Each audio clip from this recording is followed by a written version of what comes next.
welcome to Pagan Coffee Talk. Here are your hosts, Lady Alba and Lord Night.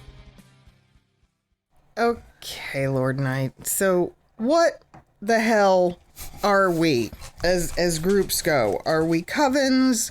Are we groves? Are we temples? Are we temples? Are we churches? I don't know. There's so many options. And I think what's funny is that the choices are endless, right? But coven itself has become a bad word. Yes. Why? It's all the connotations to it. It's for some reason, people seem to want to associate covens with cults. And I think it's because of the secrecy, mystery, religion that it is. But it's just a shortening of covenstead. Yes. Which is home. More or less. Yes. Or a gather. Yeah. It's a group gathering together. Yeah. Churches were called covensteads at one point. No, that I did not know. Long time. I mean, but that was where it originated. I mean, yeah. So... But now you sit there and you ask people what coven they're a part of, and it's like, oh, God.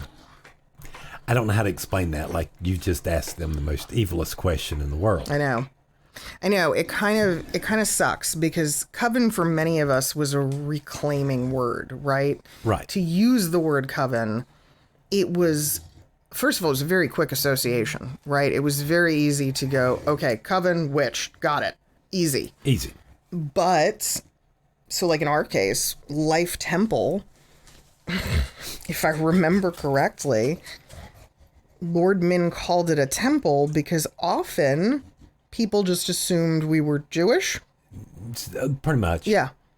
Because that's the only other faith that uses the word that temple. Word, regularly. But what he meant was more as like temple, like Egyptian. Yes. More a temple of worship. Right. Yeah. Which again has always been our focus is on the worship religious side of this, not right. I mean, I think so often the name is usually derived, or what version gets used is the founder's association, right? Or what they are drawn to. So if you're oceanic water sign, you're going to go with something that's ocean or sea or lake or one of those. Whereas grove or forest or, that's an option that some people choose because of the worshiping in the woods kind of component, the forestry, the earth connection. Right. And then, some groups, they just went with church because they're like, that's what we are. That's right. We're just a church. Okay. So here's been what I've always wanted to do. Okay. I want Ocean Moon Grove. Oh. So that the abbreviation becomes OMG. Yes. Yes. OMG.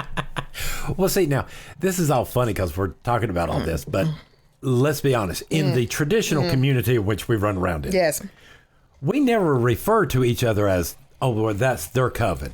That's their... No, it's always, weirdly enough... We only refer to each other by the name. Yes. It just becomes a shortening. So, yes, it becomes Tawathakar Dashi, or Grove of the Unicorn, or Ravenwood, or it's just Life Temple. Yeah, we always have the temple in there because just to say life, people would get confused. Right. So they need the temple to quantify the group. But yeah, I mean, Ravenwood technically, right, their name is... Ravenwood Church of the Old Religion. No one's using that in the full title. Why? That would be silly. And then we just refer to each other as traditions. Right. Really. Not even groups. Or you will hear group. Yeah. Actually, yeah. My group is in North Carolina or, whatever. Yeah. Or you'll hear, I follow the Ravenwood tradition. Yes. It's not the traditions like you hear the majority of the times out in the wild public of Gardnerian, Alexandrian, blah. These are very specific. Yes, extremely specific to the area in which you live or state, city, etc. So now with that in there, why in the world has Coven become such this and associated with this authoritarian? Because we don't really use it in this way that they're talking about. No, but we do, but we don't, but we do, but we don't. It's like, I think the biggest thing is it automatically, for most people, right, it means order. That's what no one likes. It's order. It's order and it's structure, and it's that sameness that we strive to achieve inside of Circle, right, that others don't like. They want the willy-nilly. They want it to be... They want that spiritual aspect Yes. of religion. But they don't want it to be rigid or militant or predictable. They find that to be too confining for their faith or their practice, which I find very strange. Well, I mean, because we actually handle this, I think, in a very mature way. Again, our priestesses handle our spiritual, and it is us priests who handles our mundane. Well, yes, but... So we're able to re-inject that spirituality when you're in religions to where you have to have a committee about a committee to see if you're going to have a committee about the problem. Yes. That's part of it, for sure. But I find that the mechanics are what people have issue with, right? And I look at it this way. I go, everything that I do inside of Circle is choreographed. It's orchestrated. It has been practiced to the point where I know it without having to think about it. And it is that frees up my mind for the spiritual working at hand. If I'm worried about where my foot is going next, I'm not going to achieve that. Yeah, the same level of connection. Because you're so worried about doing the process instead of enjoying the process. The physical, the mundane becomes overpowering throughout it. But at the same time, I really do think that's what some people are railing against. And I wish they would understand it's not a bad thing. It's not what it means. We're not taking away your individuality by doing that. We're not. No. I mean, at some point or another, you have to sit there and go, okay, ritual's going to be held at this time. Class is going to be at this time. Yeah. Because unfortunately, if you go into the spiritual too much, you go into too much chaos. Yes. And you never know. And then you wind up with Correct. Doing the pagan standard time. But people also, I think, the group dynamic has become one where no one likes being told they're wrong. And I mean, nobody likes that anyway. No. But the difference is, back in the day, Right? right, if you got told you were wrong, you went, okay, why? Yeah. And it opened up a discussion. And everybody talked. And maybe you walked away with a new perspective or a new viewpoint. Maybe you didn't. Maybe you dug your heels in and you held true to where you stood when you walked in the door. But either way, we all just went, meh, it's okay. It's okay. And it was fine. Now, it seems like when you tell a new witch, a young witch, a whatever, someone who's been practicing for a few years, if you tell them they're wrong, quote unquote, Right. that's it. It's over. The discussion ends. They just don't want to be told that. They don't want to be told that their practice, their way, their method is incorrect. Right. Everything they have put their time and effort into is not. But I always go, then how do we grow? If we're not ever willing to stop and dissect what we're doing and say, maybe this isn't right, how do I grow? How do I learn anything more? How do I advance? Because I'm just going off of my own ideas. You're spinning your own wheels. You're operating in a vacuum. Yeah. You're being a little hamster on his little wheel, running as fast as you can and not going nowhere. Yeah. I will always go back to, as simple as it is, there was an instance when I was a neophyte, and I don't remember I don't remember all the details because I probably wasn't privy to them, honestly. But a first degree was making an incense in a mortar and pestle, and they were moving the pestle direction wise. It was, whether it was Widdershins or DSL, I don't remember, but they were moving in a very particular. And you went, why are you doing that? I remember that. And goddess help the poor first degree who went, because Lady Maya told me to. I thought you were going to take the mortar and pestle and throw them across ritual space. You were livid. And it wasn't because of what they said.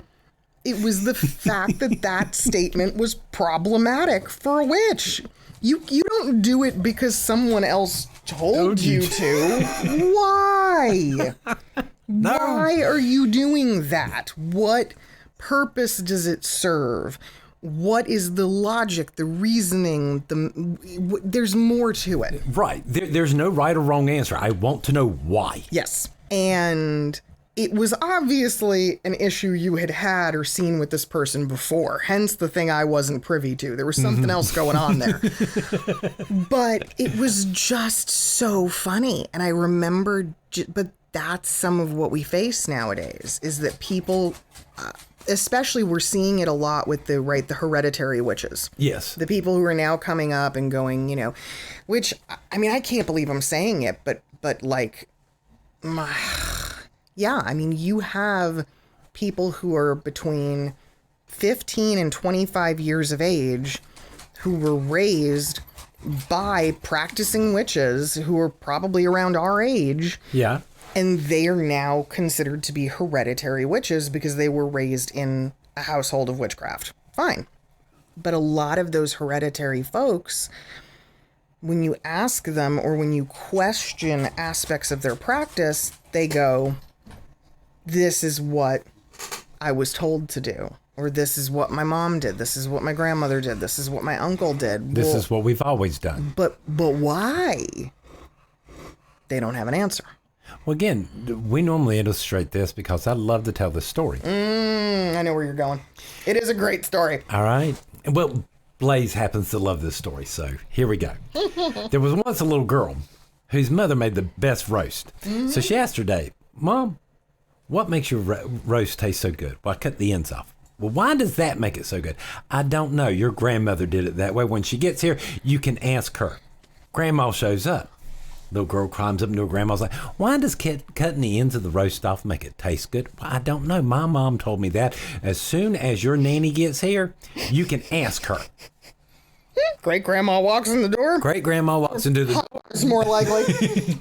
The girl crawls up into her great grandmother's lap going, why does cutting off the ends of the roast make it taste better? She stopped for a moment and thought about it. She said, Lord, child, I used to do that just to make it fit in the pan. Yes. Ask why. Yes. Please. That is so much of what is lacking. And it's ironic because, okay, that little girl just had the audacity to ask. Often when you're growing up in a hereditary family, there are many, many things you will get a deferred answer on. We'll talk about that when you're older. I'll tell you that when you're older. Oh. That's a mystery for when you're older. Those are the kinds of things you'll hear.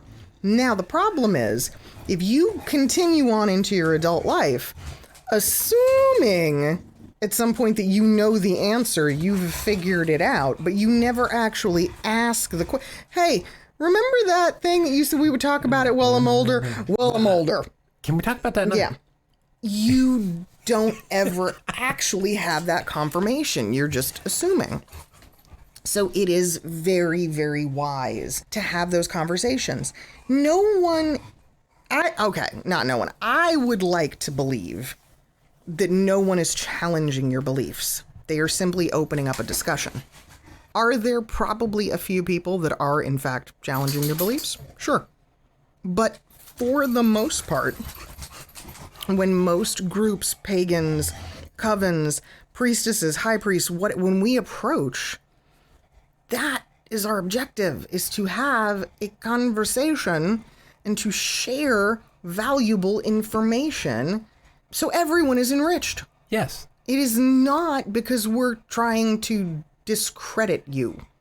Or to make you feel bad. Yeah, or take something away from you. How the hell can I take that away from you? I am not going to tell you how many students I've had to talk down after almost setting my sleeve on fire over the years. And it's kind of like, calm down. Everybody does it at some point. Yes. But I really, truly, I've always kind of found it interesting how upset people get now. Yeah. I'm like, if you're 20 years old and you tell me you're a hereditary witch and your mom was pregnant with you when she was initiated, what the hell can I take away from you? Nothing. Nothing. You are what you say you are. It's fine. Now, does that mean that my church will necessarily recognize you as a degreed member of craft? No. No. But does it mean that I'm taking anything away from what you've learned thus far? No. It just means if you were to want to pursue education or opportunity with a traditional group like mine, we would go, listen, we get it. We understand. But just so you know, at some point, you'd have to go after your first degree. Yes. Because as it stands right now, you would not be a practicing member of clergy. Nope. That's it. That's all it means. It's not that big a freaking deal. Well, see, I always find it hard and difficult when people don't realize that we are the clergy. Yes. And we need to act and behave Yes. as such. Yes. And train ourselves as such. Look, there are an awful lot of people from various backgrounds who will approach their view of their covenstead, the things that they were taught, with an air of superiority. You know what? It's because they worked for it. They did. Yeah. They worked for it. They worked their ass off to attain that knowledge and that level.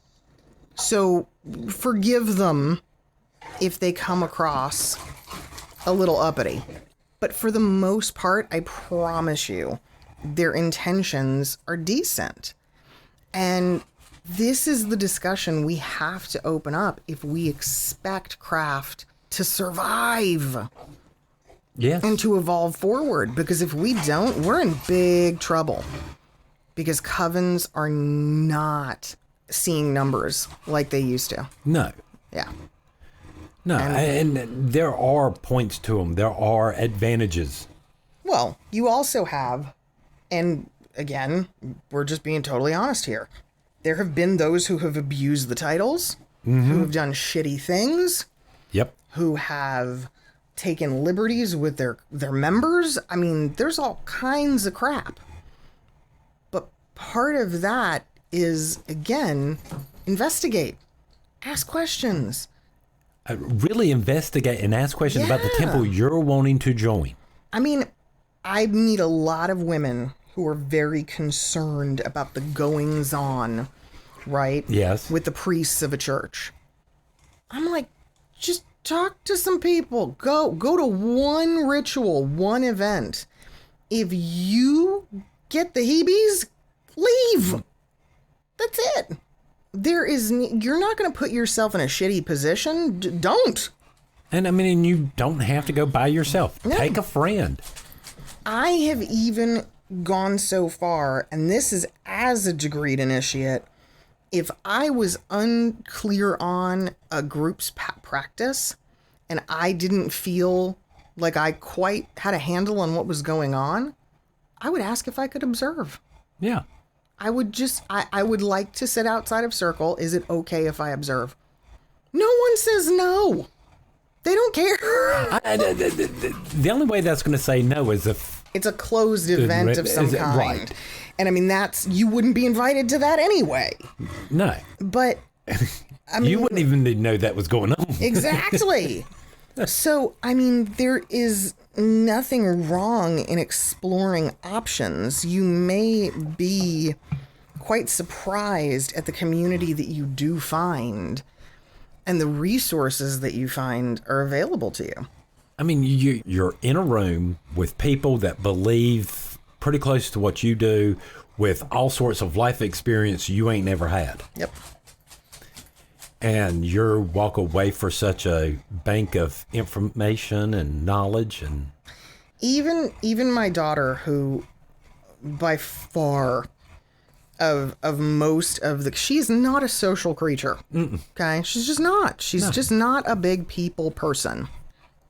Throughout her training and her time in the church, she doesn't do a lot of extracurricular social activities. She doesn't hang out with her classmates very often. She just kind of does her own thing. Now, does it mean that they've not had still a meaningful bond that's been formed, or that, you know, they, of course, but she's choosing not to allow the church to be a social outlet. right. More than it needs to be. She's like, nope, this is what I'm here to do. And that's totally fine. And a lot of people make that decision. We can't force you to socialize. We're not going to force you to have, you know, to go on bowling night or what. Not that we've ever done a bowling night to my knowledge, but you know. Maybe we should. But yeah, you are free to come and do as you please. It's okay. So just keep that in mind. Really ask yourself, am I gaining something by being solitary? Or am I denying myself an opportunity to learn by continuing to be solitary? Good way to ask. Yeah. Right. I need more coffee. How about that? I do for too. an ask. Okay. Thanks for listening. Join us next week for another episode. Pagan Coffee Talk is brought to you by Life Temple and Seminary. Please visit us at lifetempleseminary.org for more information, as well as links to our social media: Facebook, Discord, Twitter, YouTube, and Reddit. We travel down this trodden path, a maze of stone and mire. Just hold my hand as we pass by a sea of blazing pyres. And so it is the end of our days, so walk with me till morning breaks. And so it is the end of our days, so walk with me till morning.